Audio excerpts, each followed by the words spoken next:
ਪ੍ਰਭੂ ਯੀਸ਼ੂ ਮਸੀਹ ਦੀ ਉਸਤਤ ਹੋਵੇ। ਅੱਜ ਆਪਾਂ ਇੱਕ ਅਜਿਹੇ ਉਪਦੇਸ਼ ਤੇ ਗੱਲ ਕਰਾਂਗੇ ਜੋ ਸਾਡੇ ਵਿਸ਼ਵਾਸ ਅਤੇ ਸਾਡੀ ਨਿੱਜੀ ਜ਼ਿੰਮੇਵਾਰੀ ਬਾਰੇ ਸੋਚਣ ਦਾ ਇੱਕ ਬਿਲਕੁਲ ਵੱਖਰਾ ਨਜ਼ਰੀਆ ਪੇਸ਼ ਕਰਦਾ ਹੈ। ਇਹ ਸਾਨੂੰ ਸੋਚਣ ਲਈ ਮਜਬੂਰ ਕਰਦਾ ਹੈ ਕਿ ਪ੍ਰਾਰਥਨਾ ਤੇ ਕੰਮ ਕਰਨ ਦਾ ਅਸਲ ਵਿੱਚ ਮਤਲਬ ਕੀ ਹੈ। ਤਾਂ ਚਲੋ ਸ਼ੁਰੂ ਕਰਦੇ ਹਾਂ। ਇਹ ਉਪਦੇਸ਼ ਇੱਕ ਬਹੁਤ ਹੀ ਆਮ ਨਿਰਾਸ਼ਾ ਤੋਂ ਸ਼ੁਰੂ ਹੁੰਦਾ ਹੈ। ਇੱਕ ਅਜਿਹੀ ਭਾਵਨਾ ਜਿਸ ਦਾ ਅਨੁਭਵ ਸ਼ਾਇਦ ਸਾਡੇ ਵਿੱਚੋਂ ਬਹੁਤਿਆਂ ਨੇ ਕਦੇ ਨਾ ਕਦੇ ਕੀਤਾ ਹੋਵੇਗਾ। ਆ ਇੱਕ ਵੱਡਾ ਸਵਾਲ ਹੈ ਨਾ? ਜਦੋਂ ਸਾਡੀਆਂ ਪ੍ਰਾਰਥਨਾਵਾਂ ਦੇ ਨਤੀਜੇ ਸਾਡੀ ਉਮੀਦ ਮੁਤਾਬਿਕ ਨਹੀਂ ਹੁੰਦੇ ਤਾਂ ਅਸੀਂ ਜਵਾਬ ਲੱਭਦੇ ਹਾਂ ਤੇ ਇਹ ਉਪਦੇਸ਼ ਉਹਨਾਂ ਆਮ ਜਵਾਬਾਂ ਦੀ ਸਵਾਲ ਖੜਾ ਕਰਦਾ ਹੈ ਜੋ ਅਸੀਂ ਆਮ ਤੌਰ ਤੇ ਦਿੰਦੇ ਹਾਂ। ਦੇਖੋ, ਅਕਸਰ ਇਹੀ ਹੁੰਦਾ ਹੈ, ਅਸੀਂ ਸੌਖੇ ਜਵਾਬਾਂ ਵੱਲ ਚਲੇ ਜਾਂਦੇ ਹਾਂ, ਕਹਿ ਦਿੰਦੇ ਹਾਂ ਸ਼ਾਇਦ ਪਰਮੇਸ਼ਵਰ ਦੀ ਇਹੀ ਮਰਜ਼ੀ ਸੀ, ਜਾਂ ਫਿਰ ਸਾਰੀ ਜ਼ਿੰਮੇਵਾਰੀ ਯੀਸ਼ੂ ਤੇ ਪਾ ਦਿੰਦੇ ਹਾਂ। ਪਰ ਇਹ ਉਪਦੇਸ਼ ਕਹਿੰਦਾ ਹੈ ਕਿ ਇੱਕ ਹੋਰ ਨਜ਼ਰੀਆ ਵੀ ਹੈ। ਤਾਂ ਫਿਰ ਉਹ ਵੱਖਰਾ ਨਜ਼ਰੀਆ ਹੈ ਕਿ ਉਪਦੇਸ਼ ਦਾ ਜੋ ਮੁੱਖ ਵਿਚਾਰ ਹੈ ਨਾ, ਉਹ ਸਾਡੀ ਸੋਚ ਵਿੱਚ ਇੱਕ ਬਹੁਤ ਵੱਡੀ ਤਬਦੀਲੀ ਲਿਆਉਣ ਦੀ ਗੱਲ ਕਰਦਾ ਹੈ। ਮਤਲਬ ਸਿਰਫ ਇੱਕ ਦਰਸ਼ਕ ਬਣਨ ਦੀ ਬਜਾਏ ਇੱਕ ਸਰਗਰਮ ਹਿੱਸਾ ਲੈਣ ਵਾਲੇ ਬਣਨ ਬਾਰੇ। ਇਸ ਸਾਰੀ ਸੋਚ ਦਾ ਆਧਾਰ ਬਾਈਬਲ ਦੀ ਇੱਕ ਬਹੁਤ ਮਸ਼ਹੂਰ ਆਇਤ ਦੀ ਨਵੀਂ ਵਿਆਖਿਆ ਹੈ। ਉਪਦੇਸ਼ ਦੇਣ ਵਾਲੇ ਦਲੀਲ ਦਿੰਦੇ ਹਨ ਕਿ ਇਹ ਸਿਰਫ ਭਰੋਸਾ ਰੱਖਣ ਦੀ ਗੱਲ ਨਹੀਂ, ਸਗੋਂ ਵਿਸ਼ਵਾਸੀ ਦੀ ਸਰਗਰਮ ਭੂਮਿਕਾ ਦਾ ਐਲਾਨ ਹੈ। ਜ਼ੋਰ ਮੈਂ ਕਰ ਸਕਦਾ ਹਾਂ ਤੇ ਹੈ, ਨਾ ਕਿ ਸਿਰਫ ਮਸੀਹ ਕਰ ਸਕਦਾ ਹੈ ਤੇ ਇਹ ਫਰਕ ਸਿਰਫ ਸ਼ਬਦਾਂ ਦਾ ਨਹੀਂ ਹੈ, ਇਸ ਸੋਚ ਦਾ ਫਰਕ ਹੈ। ਇਹ ਇੱਕ ਪਾਸੇ ਬੈਠ ਕੇ ਦੇਖਣ ਦੀ ਬਜਾਏ ਪਰਮੇਸ਼ਰ ਦੇ ਕੰਮ ਵਿੱਚ ਇੱਕ ਸਰਗਰਮ ਹਿੱਸਾ ਲੈਣ ਦਾ ਸੱਦਾ ਹੈ। ਇਹ ਸਿਰਫ ਮੰਗਣ ਬਾਰੇ ਨਹੀਂ, ਸਗੋਂ ਕਰਨ ਬਾਰੇ ਹੈ। ਇਹ ਇੱਕ ਬਹੁਤ ਵਧੀਆ ਮਿਸਾਲ ਹੈ। ਸੋਚੋ, ਪਾਵਰ ਸਟੇਸ਼ਨ ਵਿੱਚ ਭਾਵੇਂ ਕਿੰਨੀ ਵੀ ਬਿਜਲੀ ਹੋਵੇ, ਜੇ ਉਸ ਨੂੰ ਅੱਗੇ ਪਹੁੰਚਾਉਣ ਲਈ ਤਾਰ ਹੀ ਨਾ ਹੋਵੇ ਤਾਂ ਉਹ ਬੇਕਾਰ ਹੈ।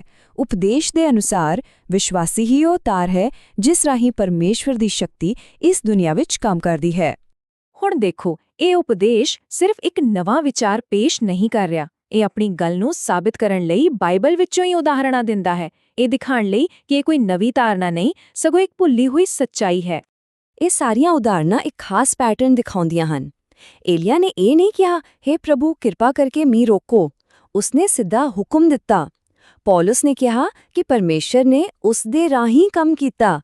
ਚੇਲਿਆਂ ਨੂੰ ਬੇਨਤੀ ਕਰਨ ਲਈ ਨਹੀਂ, ਸਗੋਂ ਅਧਿਕਾਰ ਨਾਲ ਕੰਮ ਕਰਨ ਲਈ ਭੇਜਿਆ ਗਿਆ ਸੀ। ਅਤੇ ਆਹ ਦੇਖੋ, ਇਹ ਯਿਸੂ ਵੱਲੋਂ ਆਪਣੇ ਚੇਲਿਆਂ ਨੂੰ ਦਿੱਤਾ ਗਿਆ ਸਿੱਧਾ ਹੁਕਮ ਹੈ। ਉਪਦੇਸ਼ ਦਾ ਤਰਕ ਇਹ ਹੈ ਕਿ ਇਹ ਸਿਰਫ ਉਸ ਸਮੇਂ ਲਈ ਇੱਕ ਇਤਿਹਾਸਿਕ ਹੁਕਮ ਨਹੀਂ ਸੀ, ਸਗੋਂ ਇਹ ਸਾਰੇ ਵਿਸ਼ਵਾਸੀਆਂ ਲਈ ਇੱਕ ਹਮੇਸ਼ਾ ਦਾ ਆਦੇਸ਼ ਹੈ। ਇਹ ਇੱਕ ਜ਼ਿੰਮੇਵਾਰੀ ਹੈ ਜੋ ਸੌਂਪੀ ਗਈ ਹੈ। ਤਾਂ ਜੇ ਵਿਸ਼ਵਾਸੀਆਂ ਕੋਲ ਇਹ ਅਧਿਕਾਰ ਹੈ ਤਾਂ ਇਸ ਨੂੰ ਅਮਲ ਵਿੱਚ ਕਿਵੇਂ ਲਿਆਉਣਾ ਹੈ? ਉਪਦੇਸ਼ ਦੇ ਅਨੁਸਾਰ ਜਦੋਂ ਇੱਕ ਵਿਸ਼ਵਾਸੀ ਇਸ ਅਧਿਕਾਰ ਨੂੰ ਸਮਝ ਲੈਂਦਾ ਹੈ ਤਾਂ ਉਸ ਦੇ ਕੰਮ ਕਰਨ ਦਾ ਤਰੀਕਾ ਪੂਰੀ ਤਰ੍ਹਾਂ ਬਦਲ ਜਾਂਦਾ ਹੈ। ਇਹ ਸਿਰਫ ਗੱਲਾਂ ਨਹੀਂ ਹਨ, ਉਪਦੇਸ਼ ਇਸ ਦਾ ਇੱਕ ਤਰੀਕਾ ਵੀ ਦੱਸਦਾ ਹੈ। ਪਹਿਲਾ ਕਦਮ, ਆਪਣੇ ਅਧਿਕਾਰ ਨੂੰ ਪਛਾਣੋ। ਦੂਜਾ, ਬੇਨਤੀ ਦੀ ਬਜਾਏ ਸਿੱਧਾ ਹੁਕਮ ਦਿਓ, ਜਿਵੇਂ ਕਿ ਮੈਂ ਚਾਹੁੰਦਾ ਹਾਂ ਕਿ ਤੂੰ ਠੀਕ ਹੋ ਜਾਵੇਂ। ਅਤੇ ਤੀਜਾ, ਜੋ ਸ਼ਾਇਦ ਸਭ ਤੋਂ ਵੱਡੀ ਤਬਦੀਲੀ ਹੈ, ਨਤੀਜੇ ਦੀ ਨਿੱਜੀ ਜ਼ਿੰਮੇਵਾਰੀ ਲਓ, ਨਾ ਕਿ ਇਸ ਨੂੰ ਪਰਮੇਸ਼ਵਰ ਦੀ ਮਰਜ਼ੀ ਕਹਿ ਕੇ ਪਾਸੇ ਕਰ ਦਿਓ। ਪਰ ਇੱਥੇ ਇੱਕ ਸਵਾਲ ਜ਼ਰੂਰ ਉੱਠਦਾ ਹੈ, ਜੇ ਵਿਸ਼ਵਾਸੀਆਂ ਕੋਲ ਇਹ ਅਧਿਕਾਰ ਹੈ ਤਾਂ ਇਹ ਹਮੇਸ਼ਾ ਕੰਮ ਕਿਉਂ ਨਹੀਂ ਕਰਦਾ? ਉਪਦੇਸ਼ ਇਸ ਅਸਫਲਤਾ ਦੇ ਪਿੱਛੇ ਇੱਕ ਮੁੱਖ ਰੁਕਾਵਟ ਦੀ ਪਹਿਚਾਣ ਕਰਦਾ ਹੈ। ਇਹ ਬਾਈਬਲ ਦਾ ਇੱਕ ਬਹੁਤ ਹੀ ਮਹੱਤਵਪੂਰਨ ਪਲ ਹੈ। ਉਹਨਾਂ ਨੂੰ ਅਧਿਕਾਰ ਦਿੱਤਾ ਗਿਆ ਸੀ, ਉਹਨਾਂ ਨੂੰ ਭੇਜਿਆ ਗਿਆ ਸੀ, ਪਰ ਫਿਰ ਵੀ ਉਹ ਕਾਮਯਾਬ ਨਹੀਂ ਹੋਏ। ਉਹਨਾਂ ਦਾ ਸਵਾਲ ਅੱਜ ਵੀ ਸਾਡੇ ਕਈਆਂ ਦੇ ਦਿਲਾਂ ਵਿੱਚ ਗੂੰਜਦਾ ਹੈ, ਮੈਂ ਕੋਸ਼ਿਸ਼ ਕੀਤੀ ਪਰ ਇਹ ਕੰਮ ਕਿਉਂ ਨਹੀਂ ਹੋਇਆ? ਯਿਸੂ ਦਾ ਜਵਾਬ ਬਹੁਤ ਸਿੱਧਾ ਤੇ ਬਹੁਤ ਚੁਣੌਤੀਪੂਰਨ ਸੀ। ਉਪਦੇਸ਼ ਇਸ ਗੱਲ ਤੇ ਜ਼ੋਰ ਦਿੰਦਾ ਹੈ ਕਿ ਅਸਫਲਤਾ ਦੀ ਜ਼ਿੰਮੇਵਾਰੀ ਪਰਮੇਸ਼ਵਰ ਦੀ ਮਰਜ਼ੀ ਤੇ ਨਹੀਂ, ਸਗੋਂ ਵਿਸ਼ਵਾਸੀ ਦੇ ਆਪਣੇ ਵਿਸ਼ਵਾਸ ਦੀ ਕਮੀ ਤੇ ਹੈ। ਯਿਸੂ ਨੇ ਇਹ ਨਹੀਂ ਕਿਹਾ ਕਿ ਉਸ ਪੂਤ ਨੂੰ ਕੱਢਣਾ ਉਸ ਦੀ ਮਰਜ਼ੀ ਨਹੀਂ ਸੀ। ਉਹਨਾਂ ਨੇ ਕਿਹਾ, ਤੁਸੀਂ ਇਸ ਨੂੰ ਆਪਣੇ ਅਵਿਸ਼ਵਾਸ ਕਰਕੇ ਨਹੀਂ ਕੱਢ ਸਕੇ। ਅਖੀਰ ਵਿੱਚ ਸਾਰਾ ਉਪਦੇਸ਼ ਇਸ ਇੱਕ ਸਿੱਟੇ ਤੇ ਪਹੁੰਚਦਾ ਹੈ। ਇਸ ਸੋਚ ਦੇ ਅਨੁਸਾਰ ਯਿਸੂ ਆਪ ਆਗੇ ਖੁਸ਼ਖਬਰੀ ਦਾ ਪ੍ਰਚਾਰ ਨਹੀਂ ਕਰੇਗਾ ਜਾਂ ਬਿਮਾਰਾਂ ਨੂੰ ਠੀਕ ਨਹੀਂ ਕਰੇਗਾ, ਕਿਉਂਕਿ ਉਸਨੇ ਇਹ ਕੰਮ ਕਰਨ ਦਾ ਅਧਿਕਾਰ ਅਤੇ ਜ਼ਿੰਮੇਵਾਰੀ ਆਪਣੇ ਪੈਰੋਕਾਰਾਂ ਨੂੰ ਦੇ ਦਿੱਤੀ ਹੈ।